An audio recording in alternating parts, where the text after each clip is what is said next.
Claire Carter had spent 5 years building what she thought was a perfect life. Today, she and her husband Marcus were about to buy their dream home. Can we just sign today? I've been dreaming about that backyard for months. Relax, babe. It's just paperwork. We sign, they hand us keys. Easy. It was not going to be easy. Mrs. Carter, I'm Olivia, your loan officer. Why don't you both come sit down? We're so excited. We found the perfect place. 3 bedrooms, the big oak tree out front. I'm glad. Before we get started, I need to go over a few things from the background check. Sure, whatever you need. Mr. Carter, our system flagged your social security number. It belongs to a Marcus Gerald Denton, born 1963. He passed away in 2019. That's a mistake. There's been some mix-up. We ran it twice. What does that mean? It means the tax ID number on every document your husband has filed, his income tax returns, his credit applications, his employment history going back at least 7 years, belongs to a dead man. Marcus, what is she talking about? It's an error. These systems make errors all the time. I'll call someone and get it fixed. Sir, I've already contacted our compliance department. I'm not able to process this application, and I'm required to flag this with federal housing authorities. Marcus, look at me. Who are you? Claire, come on. Let's go outside and talk. Answer me right here, right now. Marcus did not answer. He stood up, straightened his jacket, and walked out the door. And just like that, 5 years of Claire's life cracked down the middle like old ice. Claire sat in the driver's seat for 40 minutes. She did not cry. She just stared at the steering wheel and thought about every single thing Marcus had ever told her. His birthday, his college, his job in Chicago before he moved here, his dad dying when he was 12. She said it all out loud, like she was reading a list of things that had never happened. Our wedding, we signed a marriage license with his name, with his social security number. She picked up her phone and called the one person she always called when something broke. Hello, sweetheart. You sound strange. What happened? Mom, I need you to listen and not panic. When someone tells me not to panic, I panic. Marcus isn't who he says he is. The mortgage lady, she found out his social security number belongs to a dead man. He just got up and walked out. Come again. His whole identity, Mom, it's fake. It's been fake the whole time. Where are you right now? Sitting in my car in the parking lot. Drive to me right now. Don't go home first. Why not? Because if that man has a fake name and a stolen number and 5 years of lies, I don't know what else he has. You don't walk into that house alone. You come here first. Mom. Claire Marie, come to me. Claire started the car. Patricia Wilson had raised Claire on her own after Claire's father left when Claire was 8. She had seen hard things. She knew what a woman looked like when her world had just flipped upside down. Sit, I'll make tea. I don't want tea. I know, I'm making it anyway. What do I do? Is our marriage even legal? If his name is fake, did we even get legally married? We're going to find out, one thing at a time. I bought that man a new car last year. I put his name on my savings account. His name, his fake name, is on my bank account. Okay, that's fixable. How is that fixable? Because you are still you. Your name is real. Your social security number is real. Your money was real before he touched it. We peel him off and we fix it. Who is he, Mom? Who did I marry? I don't know, but we're going to find out. He could be anyone. He could have a whole other life somewhere. He could have... What if he has a wife? Don't get ahead of yourself. I'm not getting ahead of myself. I'm catching up to where I should have been 5 years ago. Patricia set the tea down and sat across from her daughter. She was quiet for a long moment. You couldn't have known, baby. This is not something a person checks for. You loved him. That was real, even if he wasn't. It doesn't feel real right now. It feels stupid. It's not stupid to love someone who lied to you. It's stupid to love someone who lied to you and let them keep getting away with it. So, let's not do that anymore. How do I find out who he actually is? You need a lawyer. And before you get a lawyer, you need to find out everything you can on your own. Documents, records, anything with his real face on it that isn't tied to that fake name. His passport. He keeps his passport in the top drawer of his desk. Go get it. You said don't go home alone. You won't be alone. I'm coming with you. Marcus's car was gone. The house was quiet. Claire had lived there for 3 years, and suddenly it felt like someone else's place. He keeps everything locked. His desk, his laptop bag, the little cabinet in the closet. What kind of man locks his desk in his own home? I thought he was just private. Private. Right. Don't, Mom. Please don't. I'm sorry. Where's the desk? The top drawer of Marcus's desk was open. Whatever had been inside was gone. He came back. He already came back and cleared it out. The passport? Gone. There's nothing here. He took everything. Did he take his clothes? I don't. Claire walked to the bedroom. Half the closet was empty. His shoes were gone. His watch case. The small fireproof box he kept on the top shelf. He planned this. He had a plan. He knew this was going to happen someday, and he had a bag ready to go. Claire. He was never surprised. In the office, when Olivia told him, he wasn't surprised. He was calm. I thought he was in shock. He wasn't in shock. He was just deciding how fast to move. Patricia said nothing. There was nothing to say. He's done this before, hasn't he? This isn't the first time. We don't know that yet. A man doesn't steal a dead man's identity and fake a whole life for 7 years without practice. He has done this before. Claire sat down on the edge of the bed. She looked at the empty side of the closet for a long time. I need to know his real name. 3 days later, Claire sat across from Gerald, a family and fraud attorney that Patricia's old neighbor had recommended. He was 65, wore a suit that cost more than most people's rent, and had the calm, slow voice of someone who had heard everything twice. Let me be direct with you, Mrs. Carter. Or, I should say, Ms. Carter, since we're not yet sure that name legally applies to you at all. That's a great way to start a meeting. I've reviewed the documents you brought. The mortgage application, the marriage license, your joint tax returns. Every piece of federal paperwork your husband filed uses the same stolen number.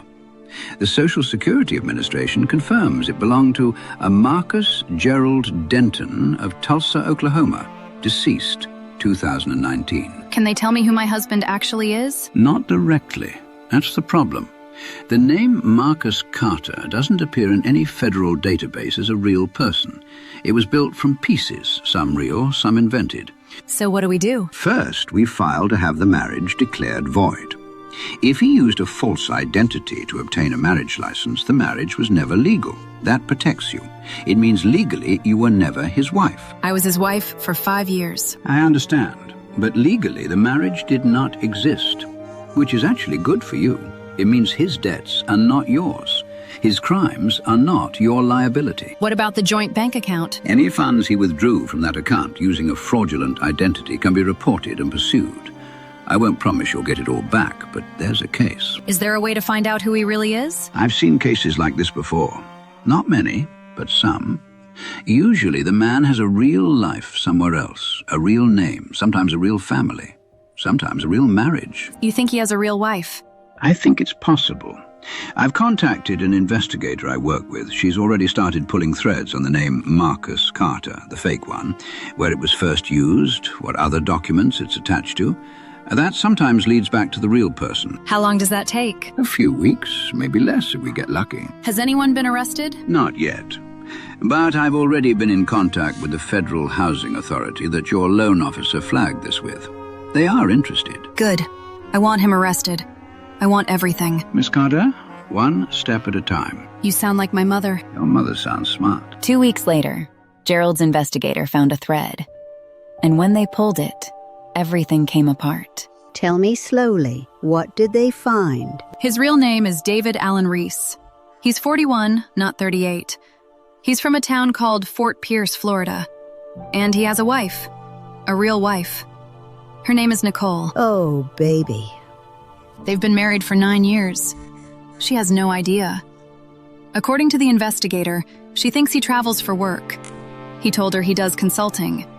He's been splitting time between us for 5 years. Does she know yet? The investigator found her contact information. Gerald says it's my choice whether to reach out. What do you want to do? I want her to know. If I were her, I would want someone to tell me. You sure? Once you tell her, things move fast. She'll involve lawyers, maybe police. He'll know you know his real name. He already ran. He's already gone. What's he going to do to me that's worse than what he already did? I know that tone. That's my tone. I gave you that tone. I'm calling her. Do you want me to stay in the room? Yes. Claire dialed. It rang 3 times. Hello? Is this Nicole? Nicole Reiss? It's Nicole Brooks. I kept my last name. Who is this? My name is Claire Carter. I live in Portland, Oregon. I need to talk to you about your husband, David Reiss. I know this is going to sound insane, and I need you to stay on the line. There was a long silence on the other end. How do you know my husband? I've been married to him for 5 years. He told me his name was Marcus Carter. Another silence. Then, very quietly, Say that again? His name here was Marcus Carter. He had a fake social security number, a fake background, a fake everything. I found out 3 weeks ago when we tried to apply for a mortgage. Nicole, I had no idea. I swear to you, I had no idea. Where did you say you live? Portland, Oregon. He told me his consulting job was based in Seattle. I know. How long? 5 years that I know of.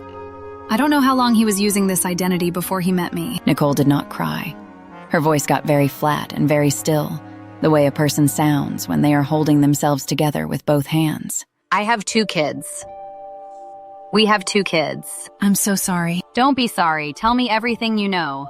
Claire had moved out of the house and into a small apartment across town. She'd changed her bank account, filed the papers Gerald gave her, and started sleeping with the lights on. 3 days after the call with Nicole, her phone rang. Nicole? He came back. He showed up here last night. What? Are you safe? He didn't know I knew. I didn't tell him I knew. I let him in, and I watched him. And I thought about what I was going to do. Nicole, you need to tell the police. Gerald says there are federal charges. I called a lawyer this morning. She's already filing.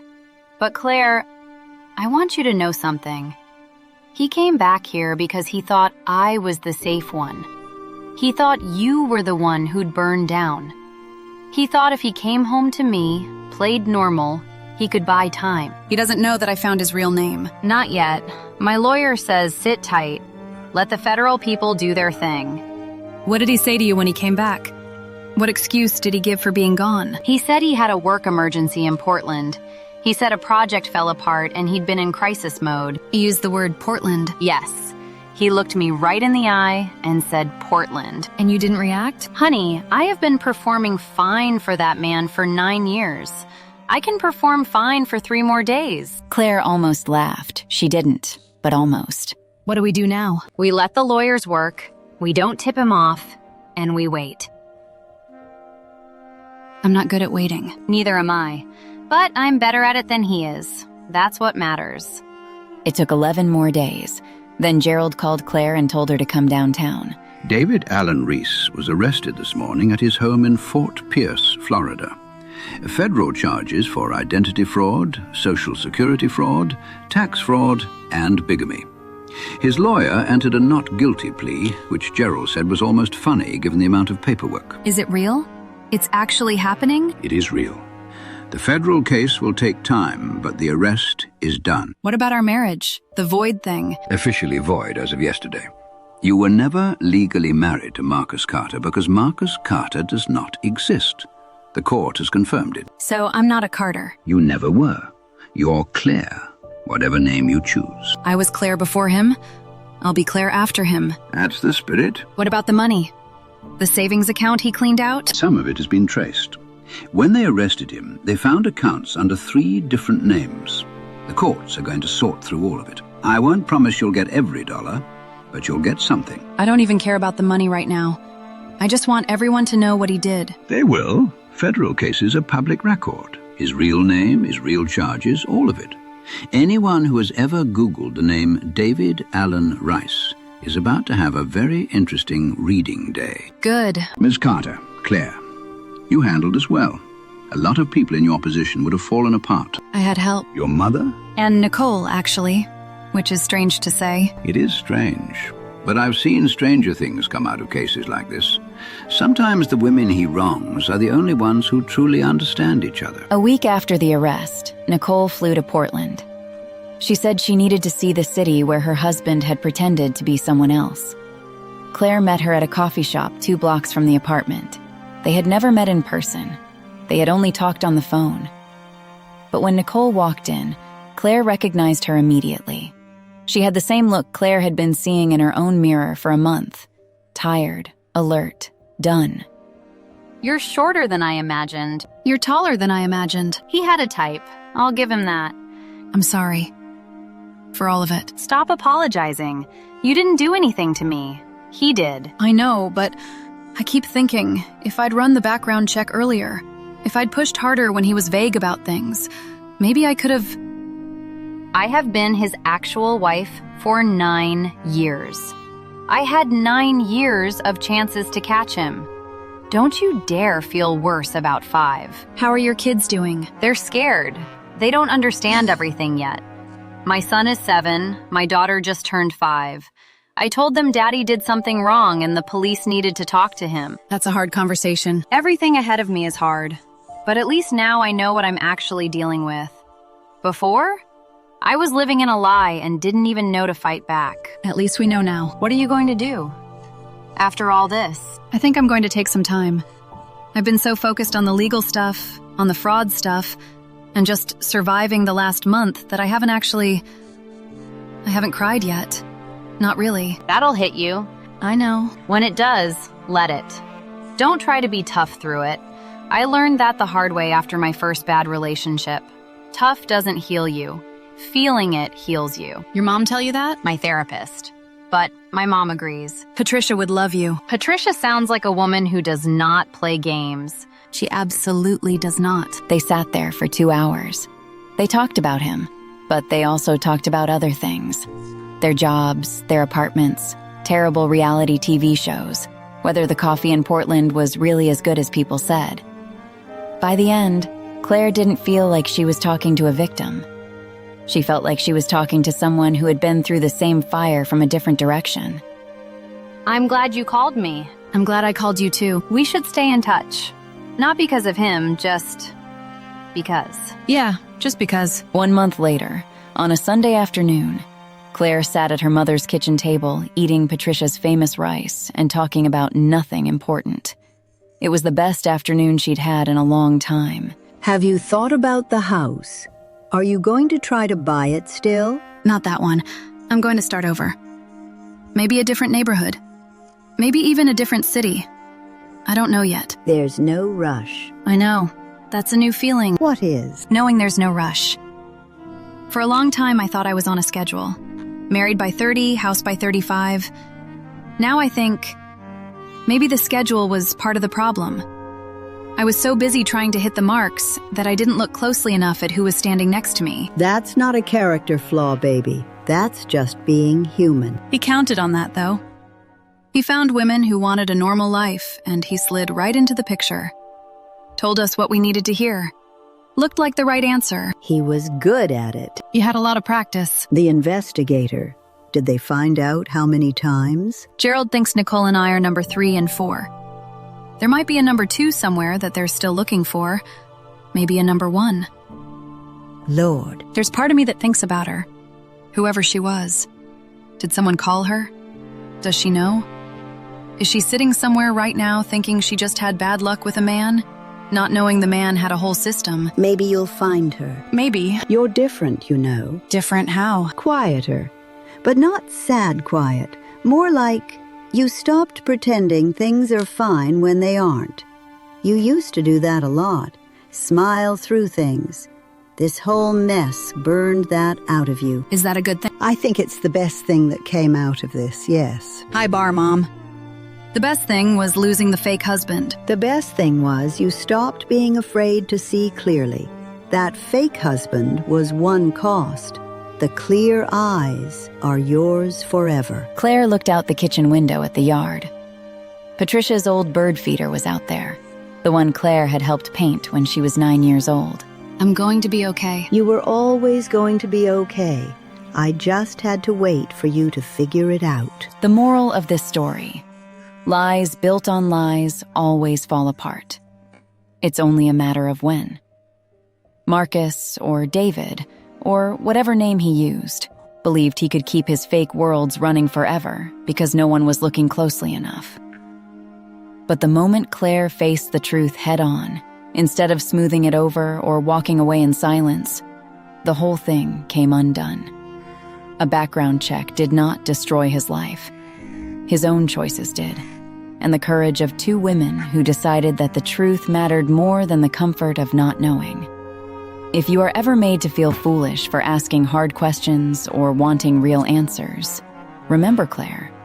The ones who lie to you will always call your doubts dramatic. The ones who love you will hand you a cup of tea and tell you to look anyway. No life built on someone else's deception belongs to you, but the life you build after it does.